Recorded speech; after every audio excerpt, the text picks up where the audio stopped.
Hello, welcome to the maiden edition of Lifestyle 360.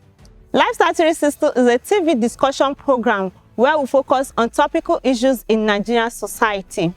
Today, we'll be discussing divorce and society as well as extortion in Nigerian tertiary institution. My name is Ohiare Fati, and to do this with me is Sanusi Shehu. Sanusi, you're welcome to the program. Hello, Patti. How are you? I'm fine, thank you.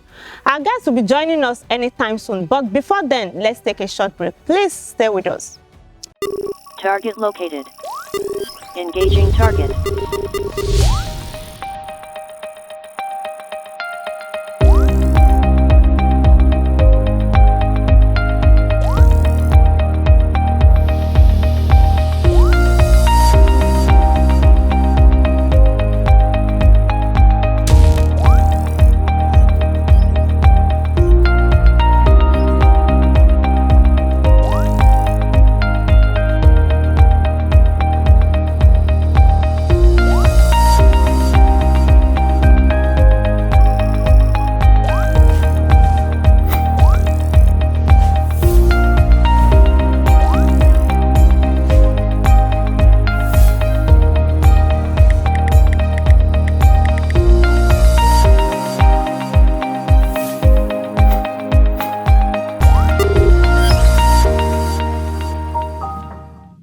Welcome back. If you are just joining us, the show is Lifestyle 360, and the first segment is divorce and society.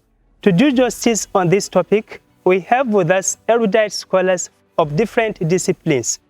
To my extreme right is our mother and our teacher, Dr. Mrs. Saudat Salah Abdul Baqi, a senior lecturer from the Department of Mass Communication, University of Ilorin. You are welcome, ma. Thank you very much. And to my immediate left is Malam Sanusi Haruna, popularly known as Malam Sanusi Lafiagi, an Islamic scholar and a lecturer from the Department of Islamic Studies, Al-Hikmah University, Ilorin. You are welcome, sir. Thank you very much for having us. Many Nigerians today suffered from the consequences of divorce. Divorce is legal and inevitable, but in certain circumstances. Doctor, as an experienced mother and a wife, what do you observe are the causes of divorce in the society? Thank you very much, Malam. Divorce is a permanent separation in a marital relationship. Some people say that they are separated but not divorced. But we have observed that a separation that stays for a long time naturally translates to divorce. Now, what are the causes? When couples come together, when they sign the dots, they pledge to stay with each other till death do them part. But circumstances come up and they feel that they can no longer go on with the relationship, so they had to part their ways. There are so many there are so many causes of this phenomenon. Some are natural, some are what can be managed between the couples. One of the natural things is when couples are not able to conceive. And that is for couples who see childbearing as of marriage. So when there are no issues, they want to put an end to the relationship so that either of them can go their ways. Probably, if Allah wills, they will be blessed when they remarry. Another thing that I think is manageable is lack of contentment on either party. We all set a goal for ourselves. We all want to have a blissful home. But then, we must realize that there are no roses without thorns. There is no perfect relationship anyway. There will always be hitches. So when young people come into marriage, they expect everything to be rosy, forgetting that there are teething periods when the relationship will face challenges. Now, when they are faced with these challenges, their endurance level becomes threatened. They feel challenged, and they feel that the best way to go is to put an end to the relationship.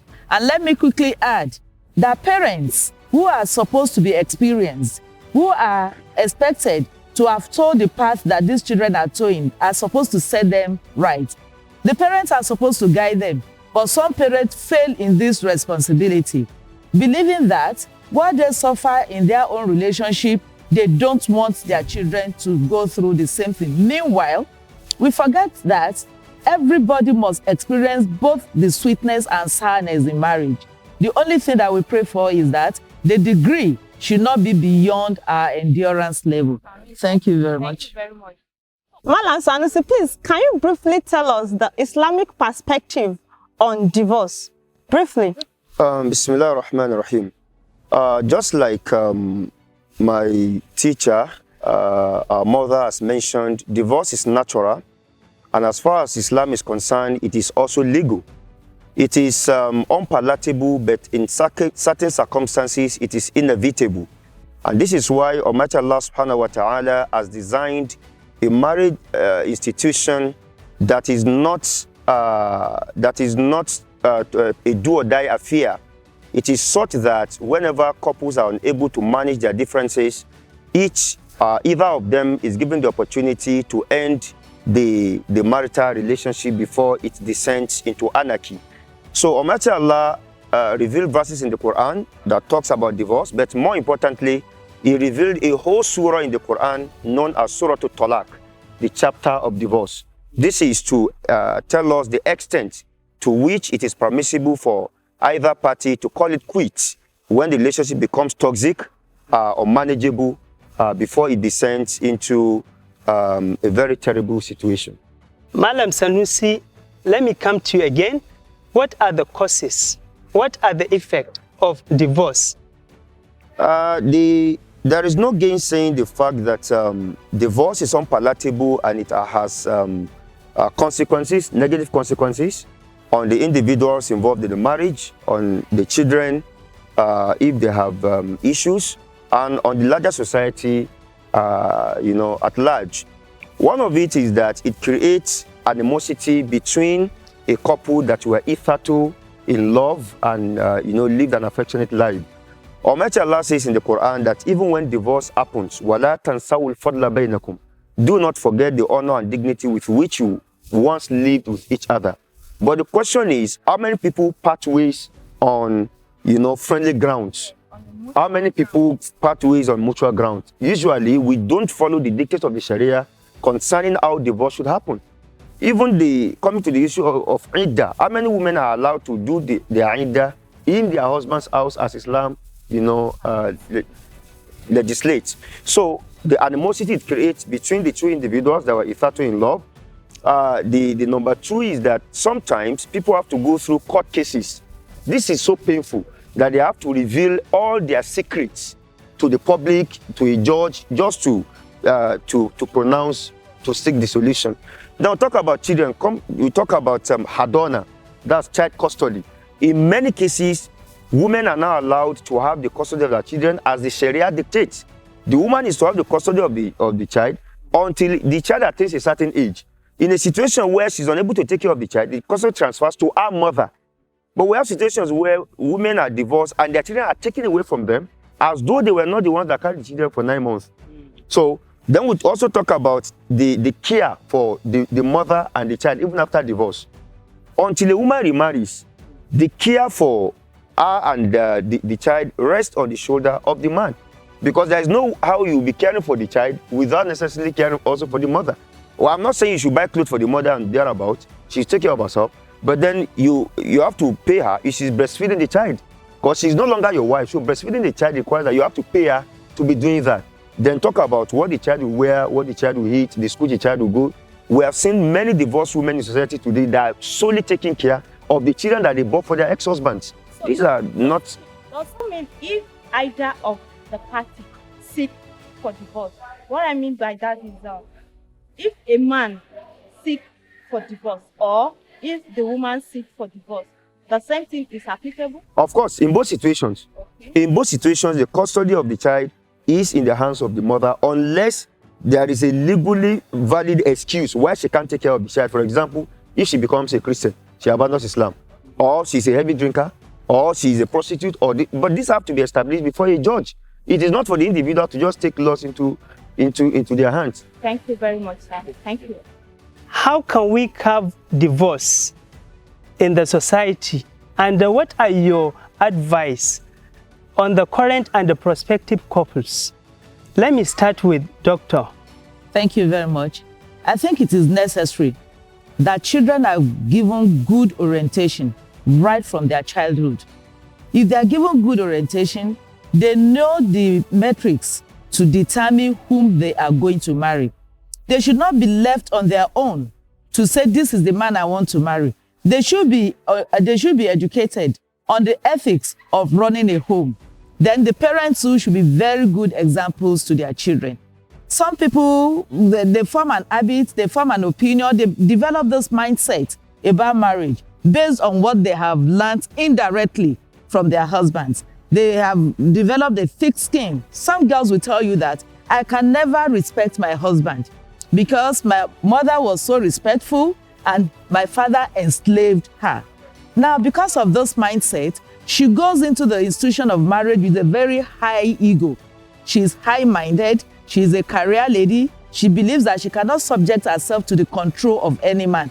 And this one does not augur well in any relationship, no matter how gentle or how determined the man tries to be. You know, we are all human beings. There is a level to which you can take all insults. So one of the ways of curbing this in this society is the members of the society to take up the training on themselves. And you know, this one should not be left to parents alone. In Africa, we are commoner in nature. Everybody's child is every child is everybody's child. And the society must resuscitate this feeling of being a protector and a guide for every child. Then we must also let our children know that it is not all that glitters that is gold. They should look for things that are enduring. Don't marry a man because of his wealth, because as soon as there is a reduction in the wealth, you begin to lose love. You begin to lose attention. The sense of contentment will no longer be there. And the next thing you are vying for is divorce. Then again, we must let both couples know that there is no marriage without trial.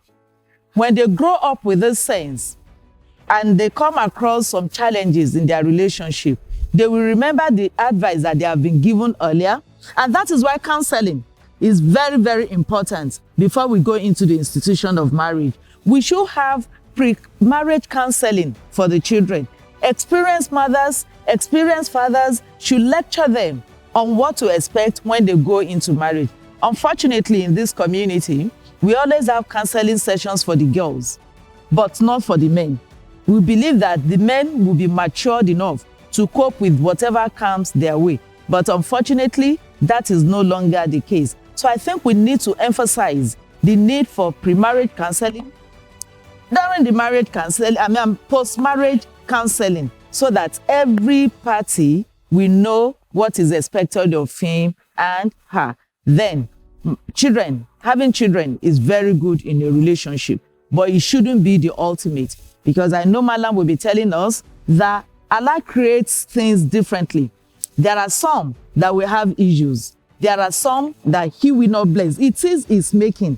Then, if we have that in mind, things we keep on praying to God to bless the marriage. And we should always re-energize our faith in him, that when we keep on praying, he will do our bidding. Another thing I want to mention before I take my leave is the issue of polygamy.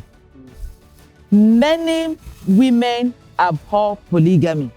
They don't want their husband to mention it at all, not to talk of trying it. But what we have noticed is that when men are determined to go into the institution of polygamy, and women say they cannot accommodate it, they seek a divorce. What we have observed is that after seeking divorce and they want to remarry, they end up being a second wife or a third wife or a fourth wife to another man. So that means that what they rejected The experience they didn't want to share with somebody is the one they are going to impose another person. So I think by and large, both parties need to be very, very tolerant. There shouldn't be communication gap in a relationship. No matter how bitter the issue is, if we handle it maturely, if we handle it with empathy, and if we handle it with prayers and seeking guidance from Allah, inshallah, we are going to live together successfully. And no matter how trying the period is, we're going to weather the storm together. Thank you very much. Thank you very much. Madam Sanusi, what are you going to say on the same question? That how can we cope the divorce in the society, and what are your advice on current and prospective couples? I want to begin from the issue of pre-marriage counseling that Doctor mentioned.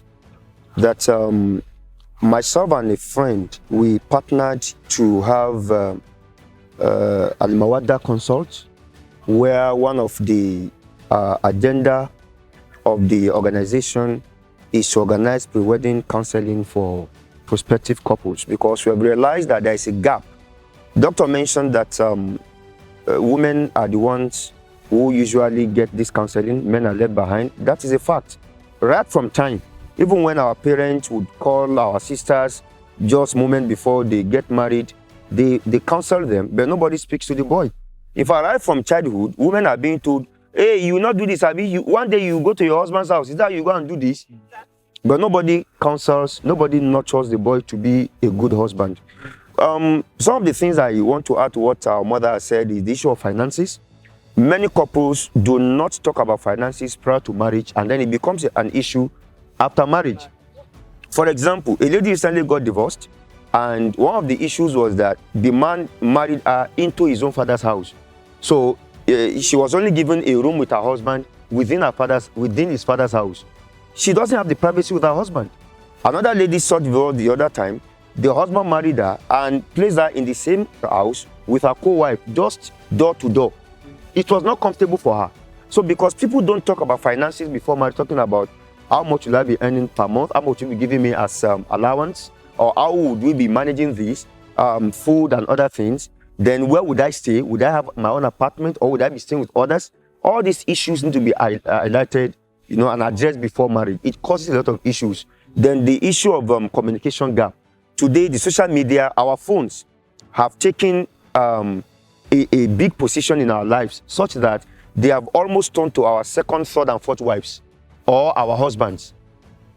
You see a couple who be in the same room, on the same bed with each other. Each of them is busy with their phones, chatting on the social media or surfing the web for hours. There is no communication. Nobody is talking to each other, to the extent that even our children today suffer from this lack of care. If there is communication gap in marriage, of course, it will eventually lead to a breakdown of that love and affection. So we need to communicate. Then again, communication has to be verbal, not through feelings. I believe in verbal communication. If your husband does something that hurts you, speak to him. Don't act it. Don't just act up and expect him to ask you what is wrong. Some men are so insensitive, they don't even know when their wife is angry, when she's not angry. Aisha said, the Prophet used to know when I'm angry and when I'm happy. The Prophet once asked Aisha a question. She responded, he said, Aisha, you're angry? He said, yes. How did you know? He said, because whenever you are pleased, you said, Wa Rabbi Muhammad. I swear by the Lord of Muhammad. But whenever you're angry, you say, Wa Rabbi Ibrahim. I swear by the Lord of Ibrahim. That was how sensitive he was, despite being a prophet, despite being so busy. So I think we need to pay attention to some of these issues. And then the advice is that before marriage, we should ensure that we look, we look before we leave. So some young girls today are so in haste just to get married that they don't even ask the relevant questions. Many people meet on social media and the next month they are married. They don't even know what their husband is doing. We also need to seek counsel of our elders, our parents. We need to listen more to them. Our women especially should listen. At the end of the day, divorce affects women more than it affects men. A man can marry the next week he divorces a woman.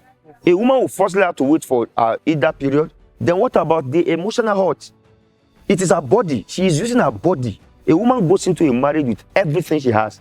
A man goes, sexual intercourse, for example, for a man is just an exercise. For a woman, it is spiritual, it is emotional, it is everything. So we are saying that women should, more importantly, ask relevant questions, seek counsel, move more closer to the elders, and before they get married. Thank you very much. This is how far we can go on this segment. We thank our guest for honoring our invitations and hope that when next we request your presence, you will be available. But before then, let's join Bashira on the street to hear the opinion of people on divorce and society. Stay tuned.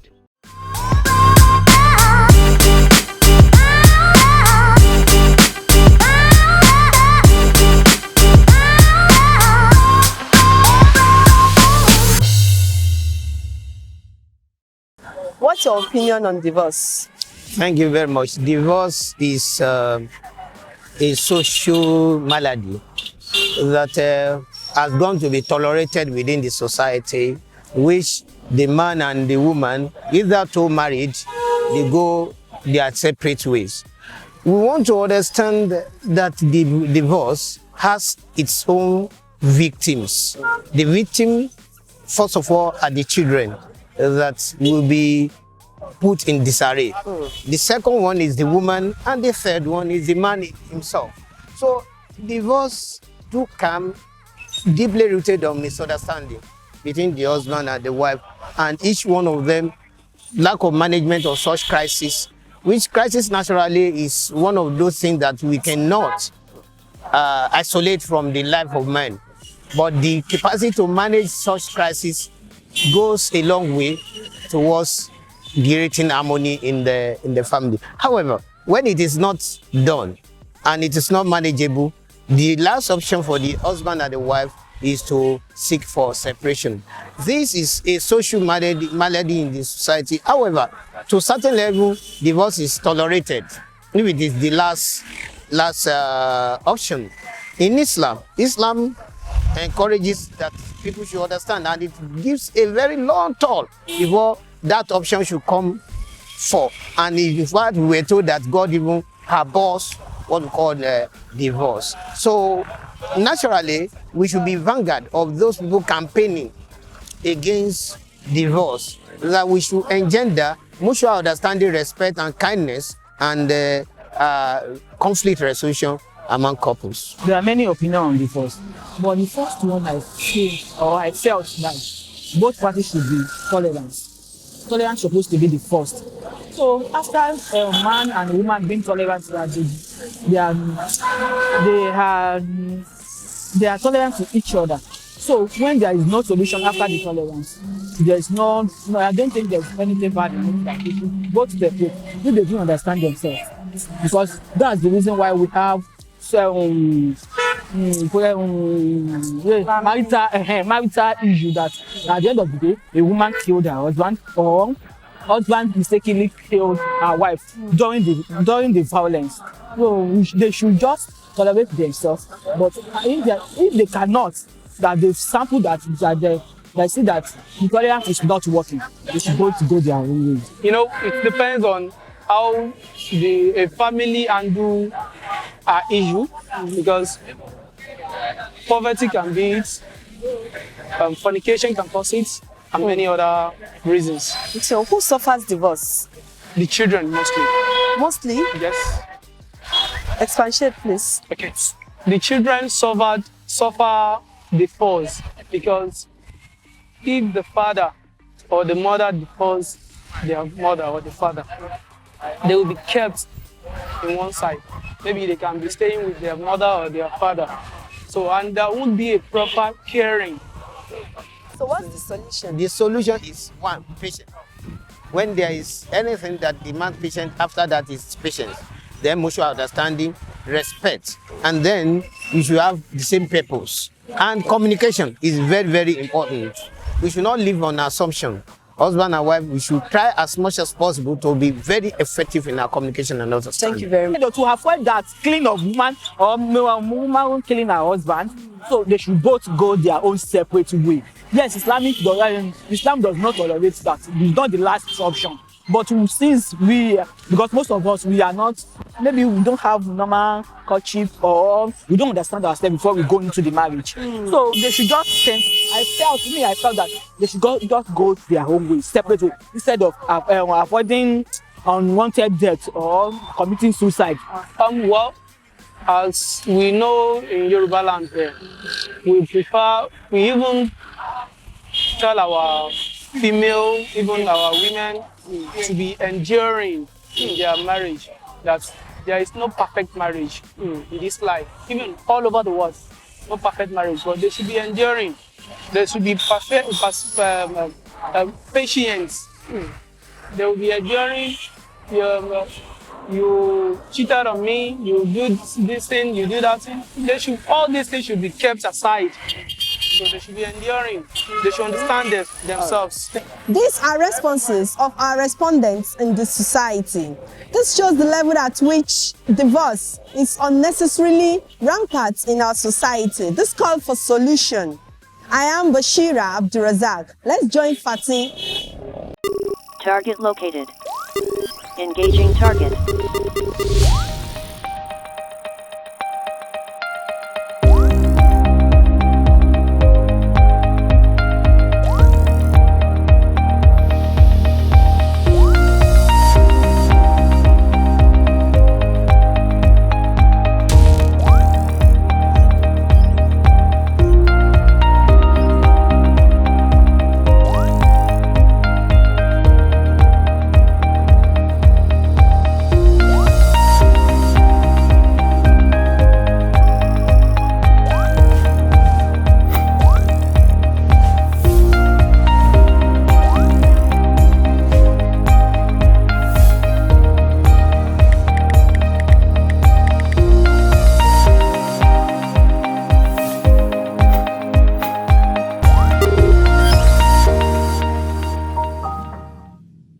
Welcome back. If you are just joining us, the show is Lifestyle 360.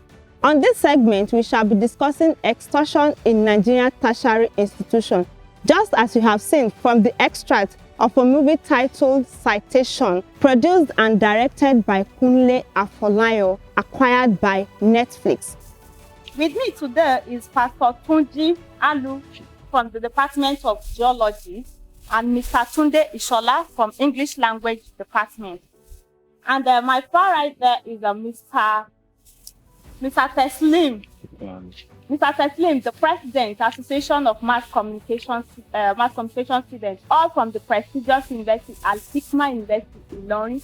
Gentlemen, you are welcome to the program. Thank you very much. It's a pleasure. Now, when you hear extortion, what comes to mind? We take that from Mr. Tunde. Thank you very much, our presenter. Extortion is the practice of taking something, particularly money, from an individual by the use of force or threat. Extortion is one of the corrupt practices that were found degrading the value system of a nation, of a people. Extortion is just one of those excesses that a society is bedeviled with. Extortion can be seen in various aspects of human endeavors. Even in the family, there could be a form of extortion. But then, the principal thing there is that something is taken with force or with the use of a threat. So now let's narrow it down to tertiary institution. Tertiary institution. Okay. We have a lot of extortion going on in the tertiary institution, I must confess. As someone who has been in the university environment for 15 years and who has also lectured for 9 years, wow, I can tell you emphatically that there is a form of extortion. You know, when I listed corrupt practices in one of my public speaking, I discovered that I was able to identify about 18 corrupt practices in the university, which extortion is just one of them. And extortion can be two-way. It could be from the student. There's a way a student can extort fellow student, or it also could be from the lecturer to the student. Now, one way that we know it has gone over time is extortion through the sales of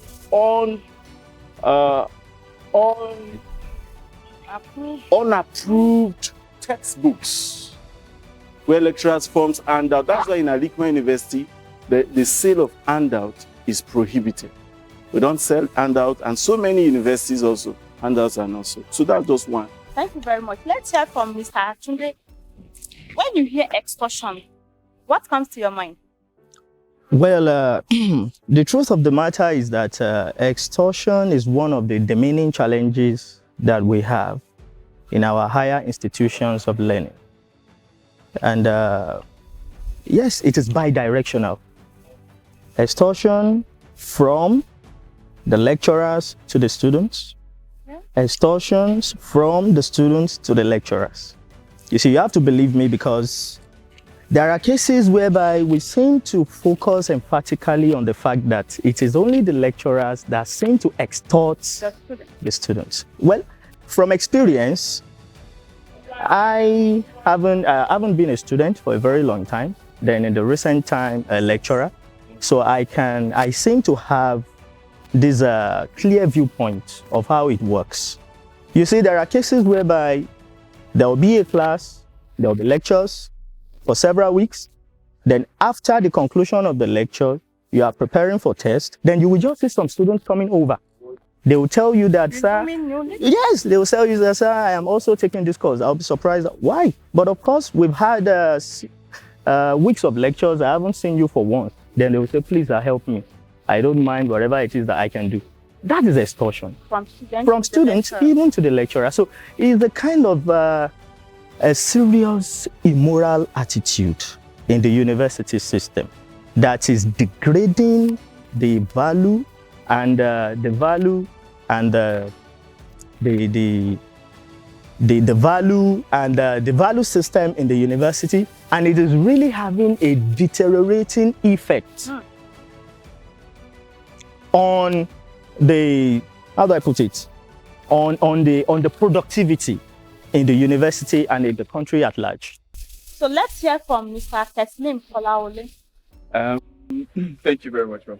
First of all, from the student perspective of extortion, like once I hear extortion, what comes to mind basically, or first of all, is the fact that, okay, someone is trying to like forcefully get something from me, or forcefully wants to get something from someone else. And then to narrow it down to tertiary institution, I think extortion in tertiary institution is something that has been long existing. It's like something that perhaps my father told me stories of how I was extorted, like stuff like that. And I as a student have experienced such, like some lecturers extorting. Really? Yes, with like what Mr. Alu said about handouts and all of that, you know, like asking to purchase handouts that are not really relevant to the course, or that you necessarily do not need. But just because he or she wants to like have a two gain from it, then asks to like purchase it. And you, as the fact that over you don't have any choice than to just purchase the whatever it is that you need. Then from the angle of student extorting students, that's also an experience I've had. Okay. For like an experience where, okay, the student is more knowledgeable in a particular course than other students, then he's like, okay, fine, if you really want me to teach you this, you have to pay certain amount. And sometimes I feel that could be a means of revenue for you, but when you are going like the extra mile, like when the price is now getting like almost not reasonable, you understand? And you just know, it's not as if I don't understand this, I just need to like put me through in this, but you're trying to use the advantage to extort fellow students. So I just think extortion is something that is really rampant, and if it's not looked into now, it will just keep getting serious and deeper into the system of tertiary institutions. Thank you very much.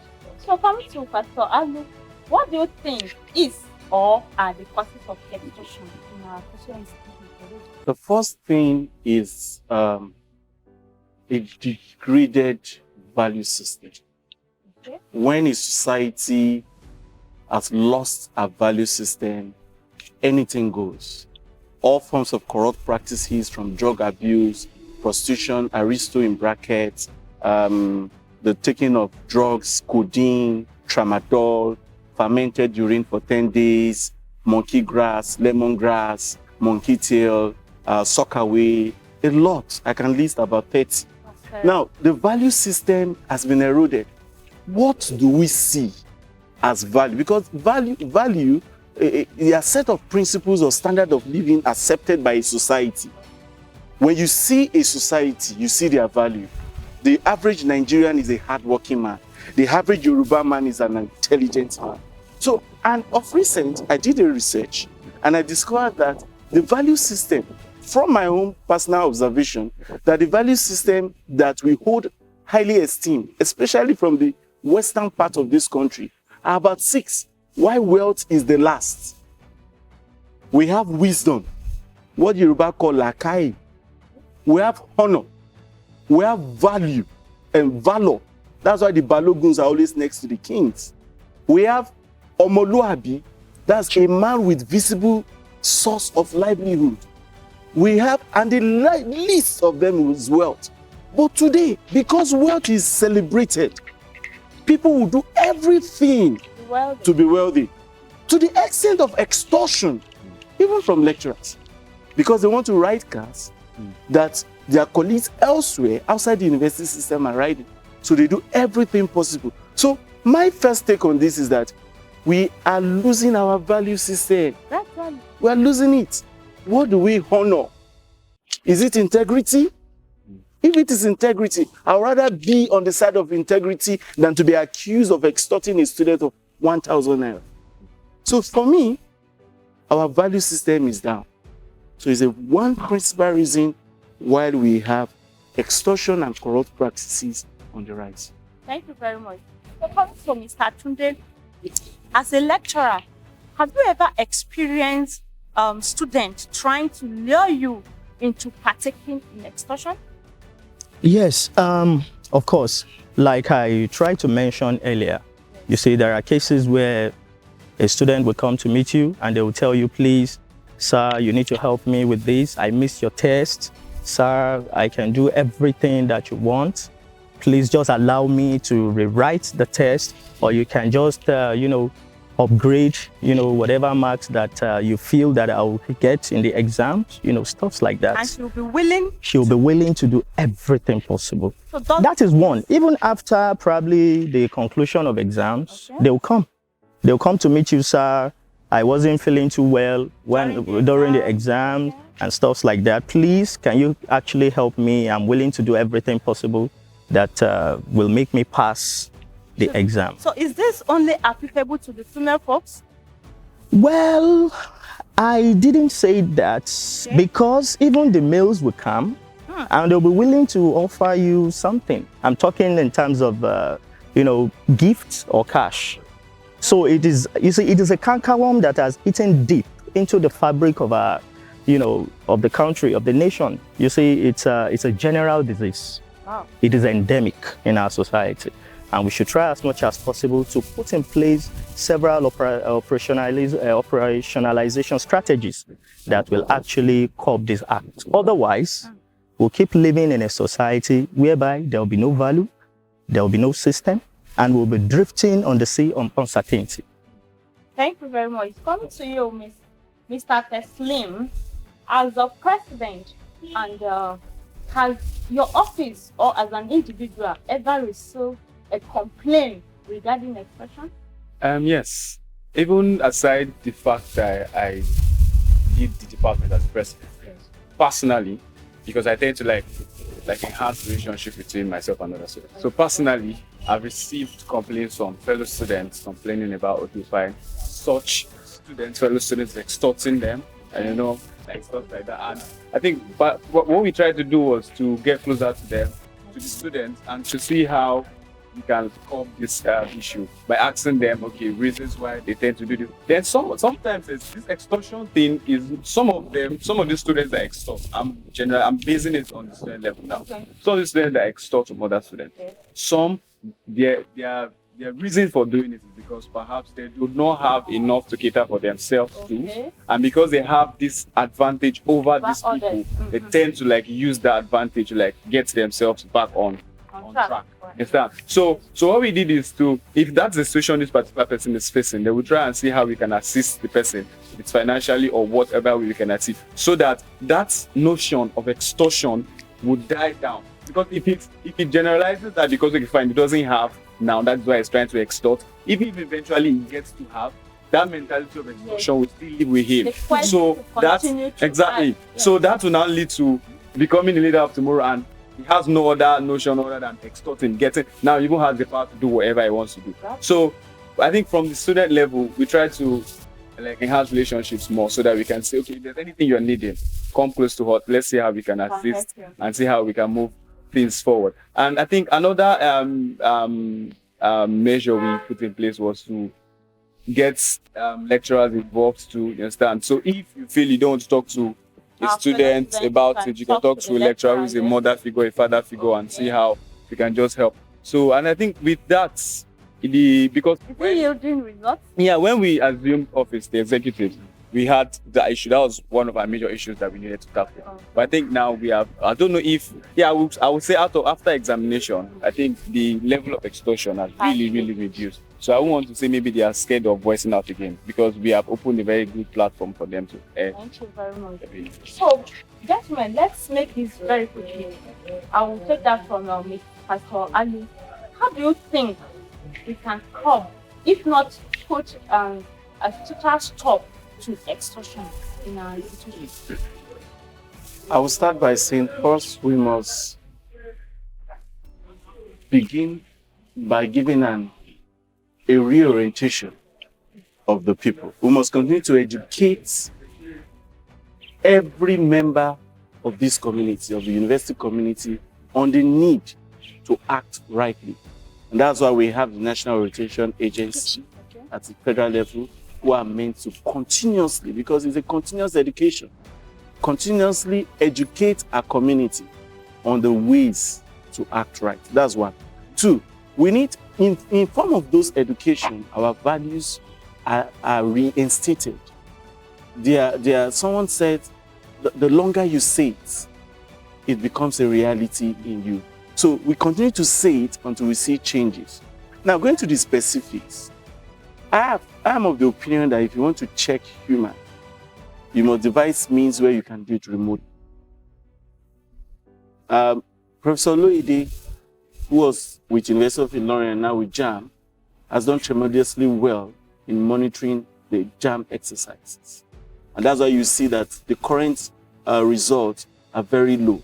I've not seen anybody, I've seen somebody with 4, and I've not seen anybody with more than 150 so far. What did he do? He installed CCTV in all centers and told them that he's watching them from cat, because all the servers were assessed by JAM server. So place CCTVs all over the university, place it in the lecturers' offices. What do you want to do that should be hidden? Put it on our walkway, put it on our corridors, and you see drastic change in the way people act or behave, because they know that somebody is watching. Even if you are not watching, they know you to put them in check. Exactly. Put CCTV everywhere and see drastic change in our society. That's one. Then you must celebrate people who do things rightly.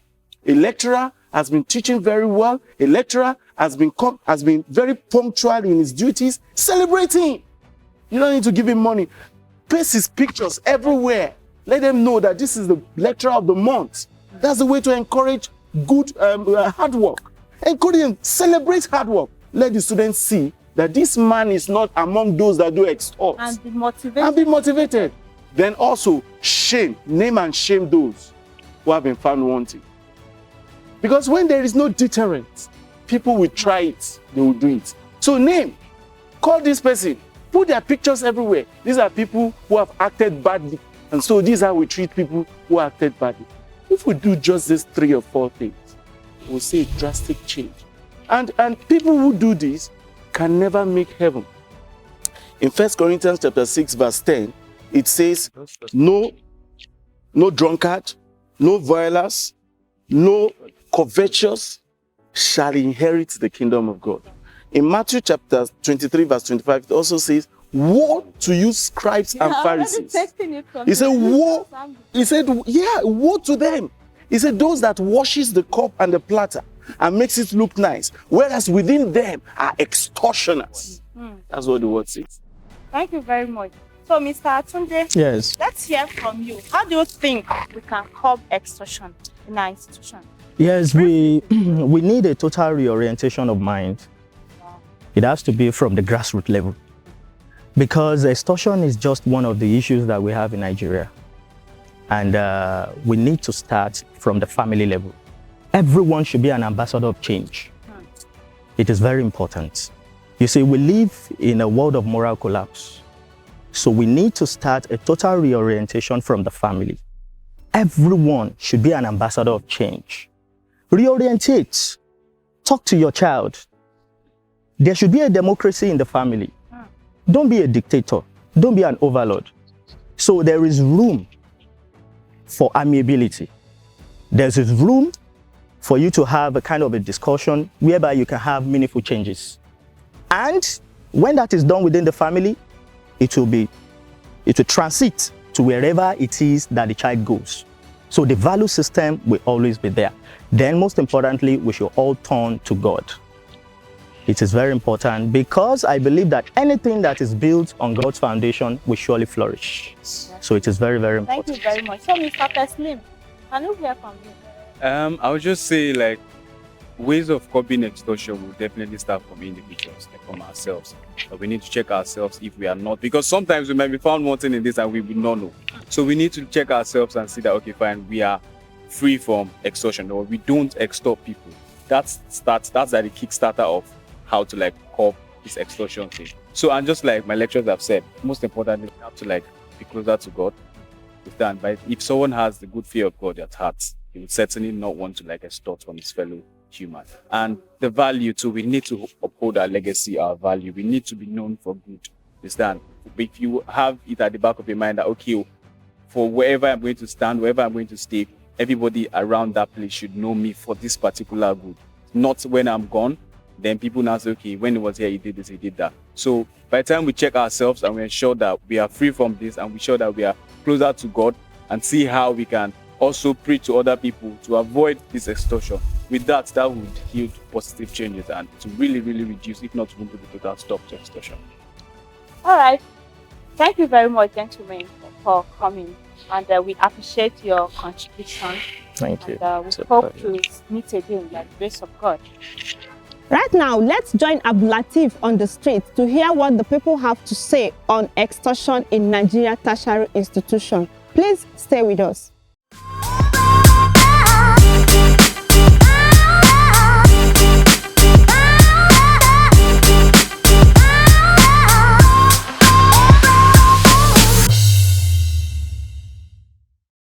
Extortion in tertiary institution has been on the increase in the recent time. What do you think is responsible for this extortion in the various tertiary institutions of nowadays? Firstly, what is meant by extortion is the way of cheating one another, and the causes are very many. It already started from the school management towards the lecturer and the part of the student. And extortion has been a problem setting us back in this community and in this era we have. So extortion is a big problem to our community. I see it as something that is eating the foundation of this country. It's something that is breaking us down, because most lecturers nowadays, they want to be selling handouts, they want to be selling grades and like all sorts of different other things that is not supposed to be. Like, no, there are some handouts that are supposed to be given to us, like at least free or something. Or I feel they should just add it to part of our school fees, so we know that, oh, when we come with this particular class, how many students it has been provided for us already. Not that we have to buy the handouts at exported rates and so many other things. Exorbitant rates. Yes, like exorbitant rates. It is very, very, very unfair to the students. And I don't know, society, I feel sometimes it's because those in the teaching sector, they are not paid well enough. What do you think is the lasting solution to this problem of extortion? The best and the last and the most adequate solution to extortion is we going back to the revelation from our Lord, which means we should go back to the Quran, we should go back to the Bible, the Christians should go back to the Bible, while the Muslims should go back to the Quran. Okay, as a government of this country, what do you think they can do? The best thing for the government to do is implementing those things in the revelation from Almighty God. I think these are the way forward, the solution to the problem. I will implore or urge the school management to be well committed to their job, giving the students what is needed, counseling the students, going to the lecture room, checking the students correctly, expose the children to a way and manner where they can at least have success in their performances in the class. I think and I feel that the heads and boards of directors of every institution, they should look into hiring competent staffs that they could pay for, because it's a different thing if you order so many people. You need just 5 people teaching a subject, the other 15. You know you'd have to share that salary between all of them. So I feel they should order the lesser number so they could pay them well and give them what is due to them. So they don't have to look for funny ways of what about you want an A, you pay this, I give you, or anything like that. What about on the part of the government?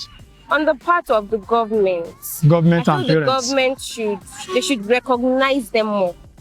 It is obvious that most of the respondents do not see good in extortion, thereby calling for urgent attention. Back to Sanusi and Fatih. Target located. Engaging target.